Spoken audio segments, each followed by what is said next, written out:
So let's talk a little bit about the future of water sports, windsurfing, kiteboarding, stand-up paddling.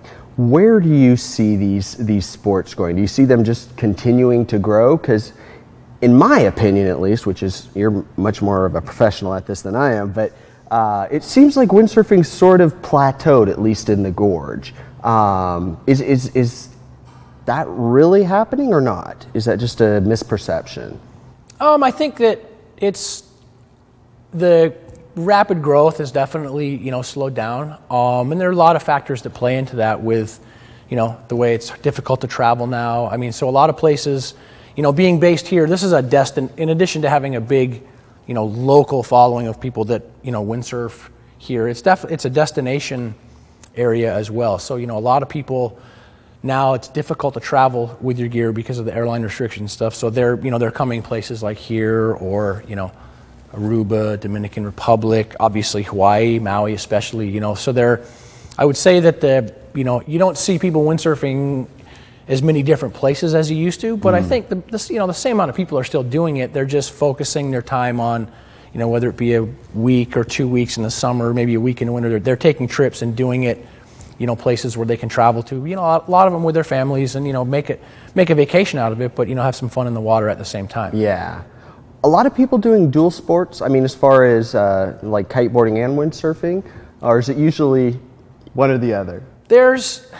It's difficult to peg exactly how many people are doing, I mean, it's easy to figure out the people that are, adamant one way or the other. Those are the easy ones, but there's a lot of people that are, crossing over. I mean, a lot of them are, the sports are really pretty complementary. If if you're not a diehard kiteboarder or a diehard windsurfer and that's all you want to do, the sports can be really complementary. I mean, you can get on the water with, the modern kites and stuff and really a very low amount of wind and, have a blast. So there's a lot of places that are light wind areas where, that sport has gone from, being sort of a windsurfing hotbed in the past. Now there's a lot of people riding there just because the conditions are better suited to kiteboarding than windsurfing.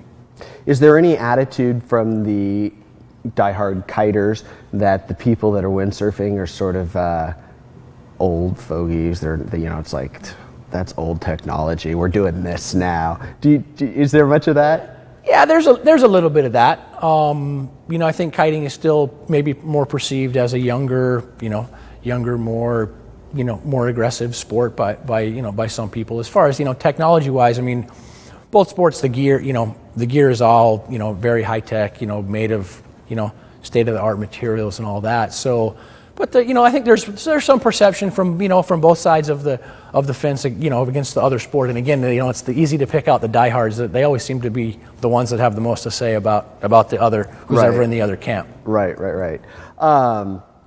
Do you think that the kiteboarding, what would be some of the advantages maybe that kiting might have over, say, windsurfing?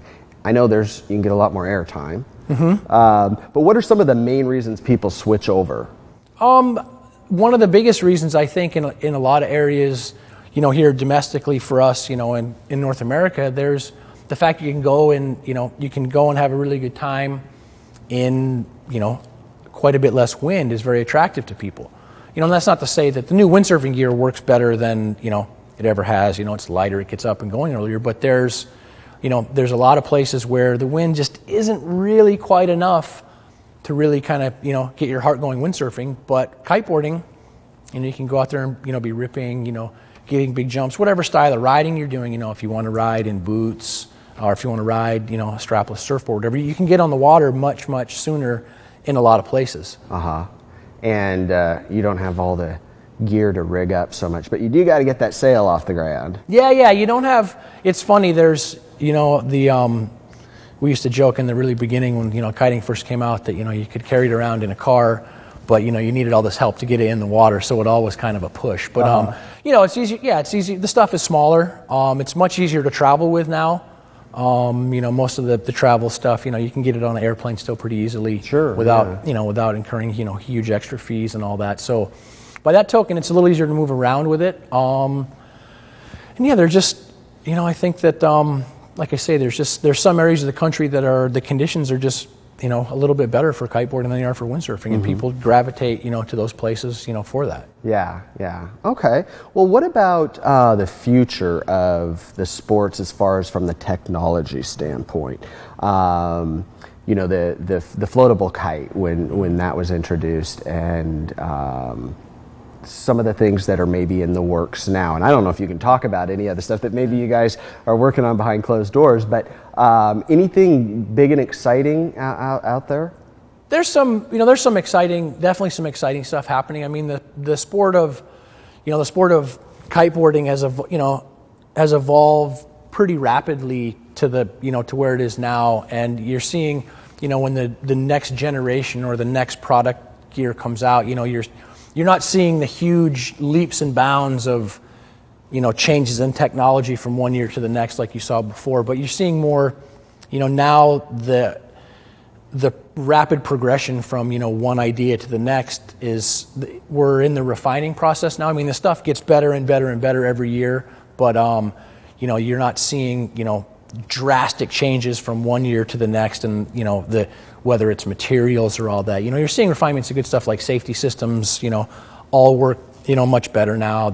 Everything is much more stable, so that you've seen progressions in the development of the product, and you see the refinements every year, but I don't think we're, until the next whatever it's going to be comes around, you're not going to see the huge drastic changes from one year to the next. Okay, so just taking something great and making it better. Yeah, just constant refinement. Yeah.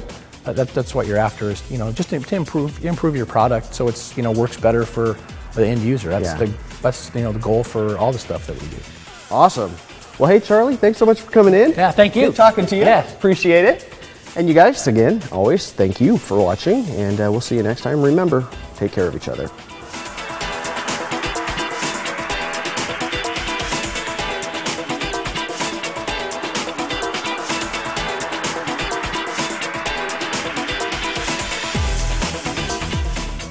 Do you have a guest idea? Let us know. Go to localite.com.